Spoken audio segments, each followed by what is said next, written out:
अस्सलामुअलैकुम। कभी कभी इंसान का दिल किसी चीज़ के लिए बहुत तड़पता है, इतना कि उसके लिए सब्र करना भी मुश्किल हो जाता है।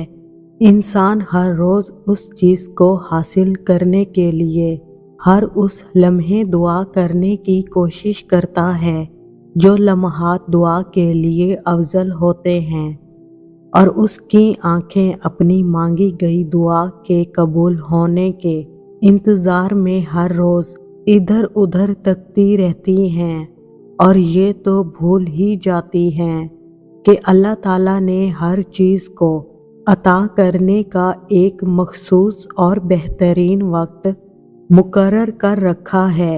लेकिन अल्लाह पाक जब हमारी मनपसंद चीज़ को हमारे मुकद्दर में लिख देता है तो कुछ निशानियां ज़रूर ज़ाहिर करता है, ताकि मेरे बंदे या बंदी को तसल्ली हो जाए।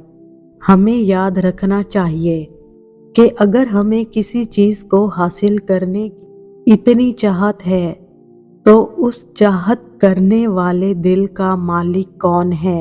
ये चाहत भी तो उस रब ने दिल में डाली है ताकि तुम उसके लिए दुआ कर सको।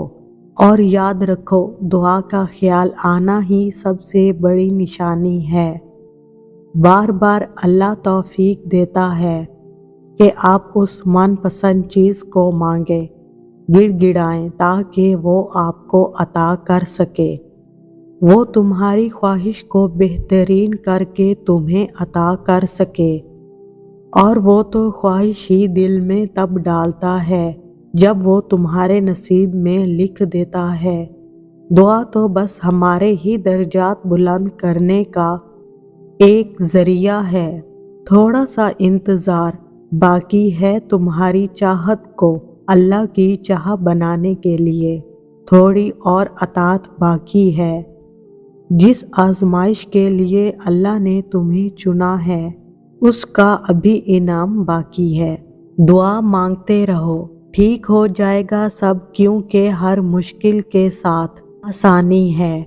अल्लाह की तरफ से की गई देर में कितनी खैर है, ये तुम्हें तब समझ आएगा जब तुम्हारे सब्र के अश्क बार सजदा शुक्र के सजदों में बदल जाएंगे, और उस वक्त तुम कांपते लबों से उसके अल मुजीब यानी कबूल करने वाला होने की गवाही दोगे। और फिर ये दिल उसकी मोहब्बत से फटने लगेगा और अपनी किस्मत पर तुम्हें रश्क आएगा। वो जब तुम्हारी दुआओं को कबूलियत के लिए चुन लेता है तब वो तुम्हारे दिल में दुआ का ख्याल भी खुद ही डाल देता है। हमारे जहनों में अक्सर ये सवाल आता है कि वो मनपसंद चीज़ पर कुन क्यों नहीं कहता। हम इंसान हैं ना, इसलिए ये बात कभी नहीं समझ सकते कि इस एक लफ्ज़ कुन की क्या अहमियत है।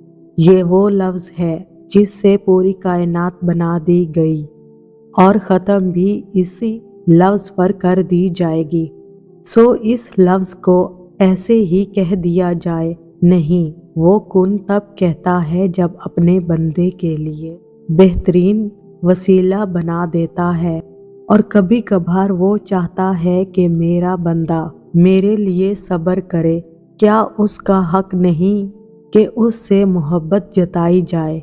क्या उसका हक नहीं कि उसके लिए थोड़ा सा इंतज़ार किया जाए? और ऐसा तो हो ही नहीं सकता।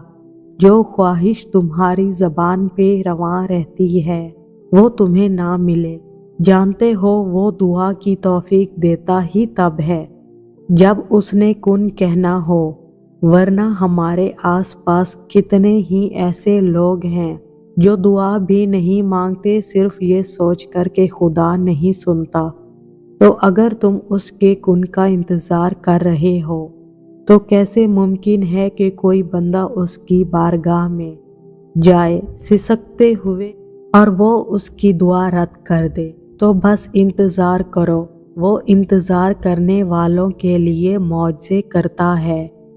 हम जो सोचते हैं या जो भी ख्याल हमारे दिल में आता है उसकी भी कोई ना कोई ज़रूर वजह होती है। وہ خیال ایسے ہی نہیں آ جاتا، دل میں اللہ کی طرف سے ہی ہوتا ہے۔ اکثر میرے دل میں ایک بات آتی ہے کہ کیا جو لوگ کسی کے لیے اچھا نہیں سوچتے وہ بھی اللہ کی طرف سے ہوتا ہے؟ اس کا جواب بھی خود ہی مل گیا کہ وہ خیال شیطان ڈالتا ہے، وہ ہمیں اللہ سے دور کرنے کے لیے کرتا ہے۔ اللہ تو بس یہ دیکھتا ہے کہ اس کا بندہ یا بندی کیا شیطان کے وسوسوں میں آئے گا یا نہیں، اور ہم آ جاتے ہیں، ہم کر بیٹھتے ہیں جو وہ کروانا چاہتا ہے۔ مگر اللہ تو اللہ ہے نا، کیسے بھٹکنے دے گا اپنے بندے کو؟ پھر ڈالتا ہے وہ خیال جس سے بندہ دھیرے دھیرے اللہ کی طرف پلٹتا ہے۔ ہم اللہ کی طرف ایسے ہی نہیں لوٹ کے آتے، اللہ ہمیں اپنی طرف لے کر جاتا ہے، لیکن ان کو جو واقعہ ہی اس کی طرف لوٹ کے جانا چاہتے ہیں، بن مانگے بہت کچھ ملتا ہے پر سب نہیں ملتا۔ ہدایت بھی اسے ملتی ہے جس کو اس کی چاہت ہوتی ہے۔